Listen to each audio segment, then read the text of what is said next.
गांव से नए नए शहर आए। राम बहादुर और मीना काम ढूंढ रहे थे। राम बहादुर के गांव का दोस्त हरिया उसे काम दिलवा देता है। मजदूरी के काम मिलने से राम बहादुर बहुत खुश था। इधर मीना ने सड़क के किनारे पटरी पर एक छोटा सा तंबू बनाकर उसमें अपनी गृहस्थी जमा ली थी।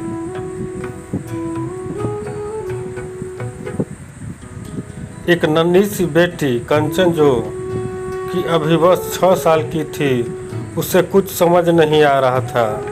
नई जगह, इतनी भीड़, ये सब देखकर वो डर रही थी।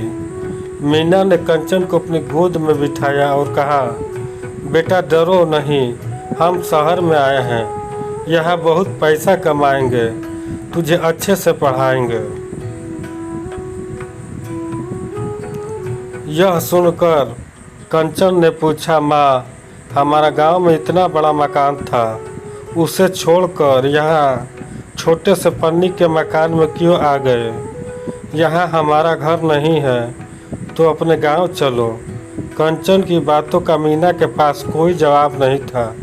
वह उसे समझाते हुए कहती है, बेटा चिंता मत करो, तेरे बाबा बहुत मेहनत कर रहे हैं, एक दिन शहर में भी हमारा अपना घर होगा।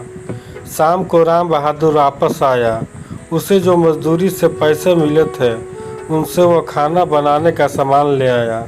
मीना ने वहीं पास के चूल्हा बनाकर खाना तैयार किया। फिर तीनों खाकर अपने छोटे से तंबू में जाकर सोने लगे। मीना ने राम बहादुर से कंचन से बात की।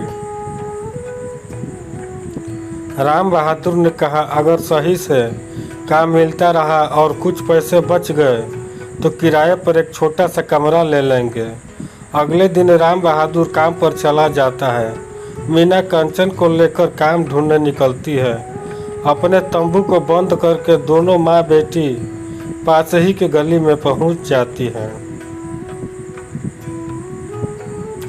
मीना कई घरों में झाड़ू पोछे के काम के लिए कहती है, लेकिन उसे कहीं भी काम नहीं मिलता। इसी तरह एक सप्ताह बीत जाता है। राम बहादुर की कमाई से किसी तरह एक टाइम पे खाना बन जाता था। एक दिन मीना और कंचन काम ढूंढने जा रहे थे। एक दिन दुकान के आगे रुक जाते हैं।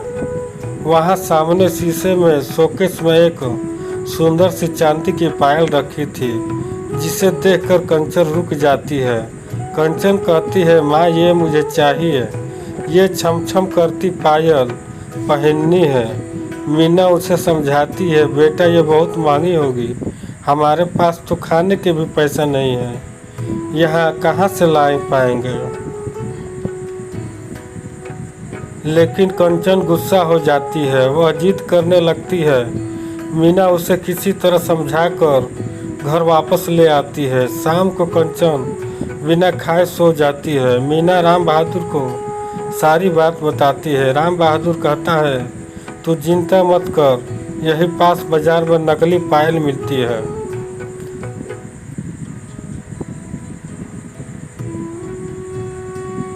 मैं कल ले आऊँगा, उसे क्या पता लगेगा कि चांदी है या नहीं। अगले दिन राम बहादुर शाम को पायल लेकर घर आता है। कंचन बहुत खुश हो जाती है। 2 दिन बाद मीना के साथ कंचन वापस उसी दुकान के आगे से गुजरती है। वहाँ उसे वही चांदी की पायल दिखती है। कंचन दोनों पायल को मिलाने लगती है। उस चांदी की पायल के सामने अपनी पायल उसे फीकी नजर आती है। कंचन अपनी माँ से कहती है, माँ, तुमने मुझे नकली पायल ला कर दी, असली देखो कितनी चमक रही है। मीना ने समझाया, बेटी ये पुरानी हो गई है, वो नई है, इसलिए ऐसा लग रहा है।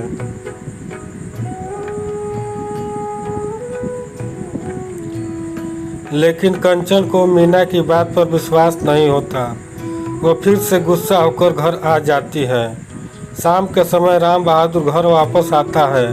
राम बहादुर कहता है, सुनो, मुझे एक जगह काम मिल गया है और रहने की जगह भी।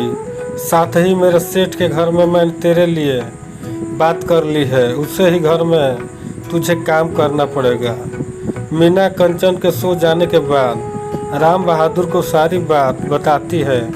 राम बहादुर कहता है चल देखते हैं, पर ये काम तो हो जाए। अगले दिन तीनों सेठ के घर पहुंच जाते हैं। राम बहादुर से कारखाने के काम करता है और मीना सेठ के घर में काम करने लगती है। एक दिन कंचन बाहर बरामदे में बैठी थी। मीना झाड़ू पोछा लगा रही थी, तभी सेठ जी की बेटी वहां आई। कंचन ने देखा, उसने वही चांदी की पायल पहन रखी थी। उसने देखकर कंचन जोर जोर से रोने लगी। कंचन का रोना सुनकर मीना दौड़कर उसके पास आई। सेठ सेठानी राम बहादुर भी वहां आ गए। मीना ने कंचन को किसी तरह चुप कराया, फिर रोने के कारण पूछा तो कंचन ने कहा, इसे वो पायल पहन ली जिसे मैंने दुकान में देखा था, अब मैं क्या पहनूंगी।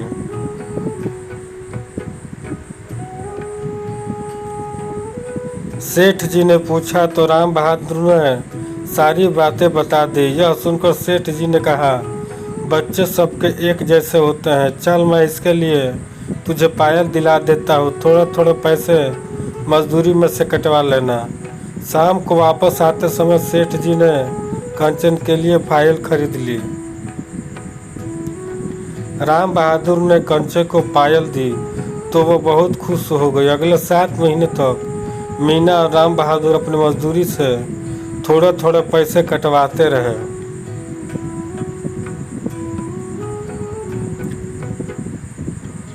शिक्षा। अपने बच्चे की एक खुशी के लिए माता पिता बहुत कष्ट उठाते हैं, इसलिए बच्चों को भी अपने माता पिता का आदर सम्मान करना चाहिए। दोस्तों, अगर कहानी अच्छी लगी तो लाइक कीजिए, सब्सक्राइब कीजिए और शेयर कीजिए।